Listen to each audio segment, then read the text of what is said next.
There we go. Got me one on a little rock crawler here. Good hook on this guy. All three hooks were in him. This is a storm rock crawler. You know, I've talked to you guys about the importance of a tackle shop. Just going in, I went to the tackle shop the other day over in Bakersfield, and Cope's Tackle Shop. It's a good way to start my morning right there. And I've bought a bunch of stuff there, and I have a bunch of stuff.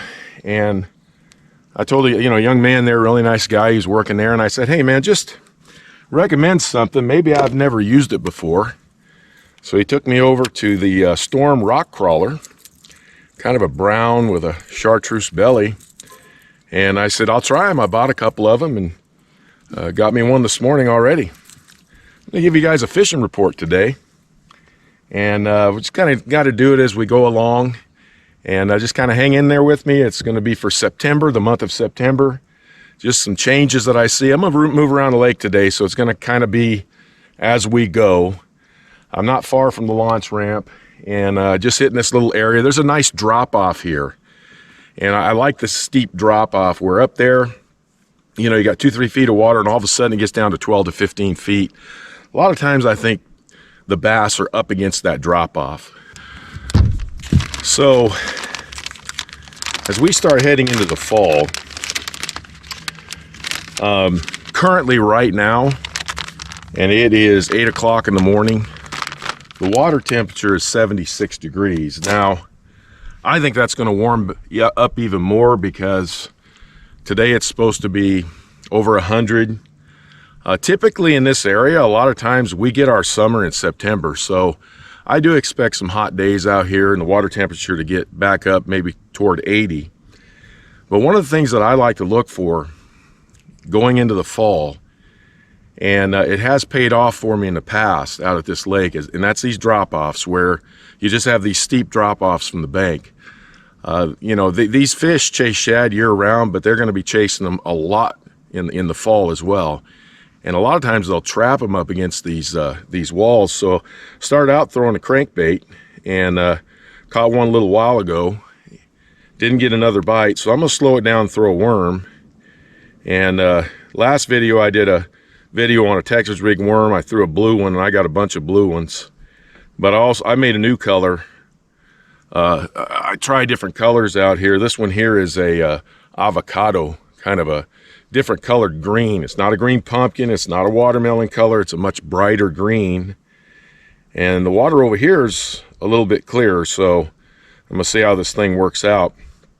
But really pay attention to the drop-offs as we start heading into the fall. Probably gonna catch some fish that way.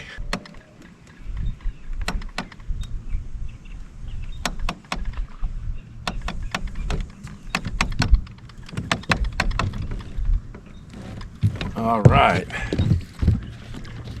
my Texas rig worm came through. It's been a little bit slow today, so I'm working these little points, some of these little rocky areas, and I got me a nice one here. Come here, buddy.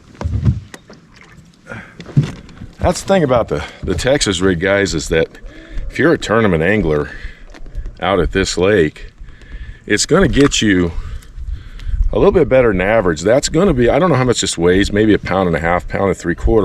It's going to meet the 13 inches easily. It's probably a 14, 15 inch fish, but it's going to get that, you know, hit that magic number for you so you can start building your bag. I find that I do really good with this little Texas rig if I can make this thing hit rocks. That has been it was the key last week. I didn't get to put it on video because I put my camera away. It got so hot I was afraid it was going to overheat. And I got a nice 2.5 on a deep point, just bumping the rocks. And I didn't even have to set the hook with this guy. He just hit the head of the bait and took off with it. So it was an easy hook set. So one of the things in this report I think you want to look at are points. This is kind of a little rocky point here. This is going back toward the river end. Now, the one thing I will tell you, the water is a little more stained back here. I actually like fishing stained water. I can hide my baits a lot better. And that blue worm I'm making seems to be perfect for this kind of color water. It'll work in clear water as well, because I was catching them in clear water last week, but it's really good for this more stained water. So what I'm going to do the rest of the day, it's been a little slow. The crankbait bite a little bit this morning on that rock crawler, excuse me. Not even the Ned rig worked today, which is kind of interesting. So I'm going to stay with my Texas rig, and I'm going to go fish points, but definitely keep an eye out for those points. All right, so I'm gonna wrap up this report. Today was a little slow. I kind of expected that. I know I wasn't going to get any wind today, so I kind of thought it was going to be a little bit slow. I still got a few bites. Got a couple of nice ones. Things haven't really changed since the last report. It's just, it's still a summer pattern. Out here in this area of California, we get our summers that, that usually will extend through September and sometimes a little bit of October. But I think as we start getting into the middle of September to the end of September, we are going to see some changes in weather. And that's really what I'm looking for. That's when things start to change, in my opinion, into that more of that fall transition, I guess, for lack of a better term. And so that's kind of the thing I'm looking for. I'm looking for some weather changes. There'll be a few changes out here. And as those changes occur, I'll let you guys know. I do have some videos coming up. I haven't done them yet. One of them is on some new straps that I got for the back of the trailer to connect my boat to. I really like these straps. I'm going to share those with you guys. Another video I want to talk about is, it's really a question.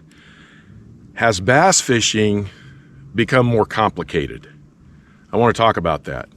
And then another thing I want to talk about and do another video on, which I think is a really good topic, do bass have a long memory? So these are some things that I got coming up. I'm going to do a little bit more fishing out here, but things are about the same as the last report. July and August have been pretty consistent. Today was a little slow. I can't complain. I've had a great summer out here. This has been an awesome summer. And by the way, someone came by today and just to chat, and he just sort of said, he talked about how much he appreciates what we do out here at this lake on this channel. And there's a reason why I do it. If you guys want to know the story behind why I started this YouTube channel and why predominantly it's at this lake, let me know. Just do a comment. It only takes one, and I'll do a video. I've talked about it before, but it's been quite a long time ago. But I want you to know I appreciate you. I thank you. Even though my wife isn't always out here, she's always involved. I do the first edit, she does the final edit. She's the one who actually puts the videos on YouTube and gets them all kind of cleaned up. And so we work together as a team on this. It's been a lot of fun. Well, guys, I'm going to do a little more fishing. I'm going to wrap it up. Expect some more videos to come. I do plan on getting out to Santa Margarita maybe next week or the week after. I just want to go out and see what's going on. And if there's anything out there I can report to you, believe me, I'll give it to you. Thank you, everybody. Talk to you next time.